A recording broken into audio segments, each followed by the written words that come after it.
parte 2. Mo ce la faccio e vediamo cosa. Ma li faccio andare un po' in bagno. Perché si fa scuro? Forse un po' più vicino.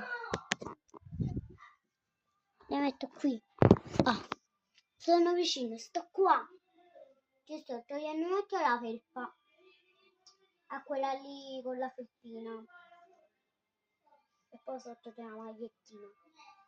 Eccola qui. Ma devo spogliare un attimo. Quindi questo è un po'. Faccio una magia! Che cos'è? Ah, ce l'ho!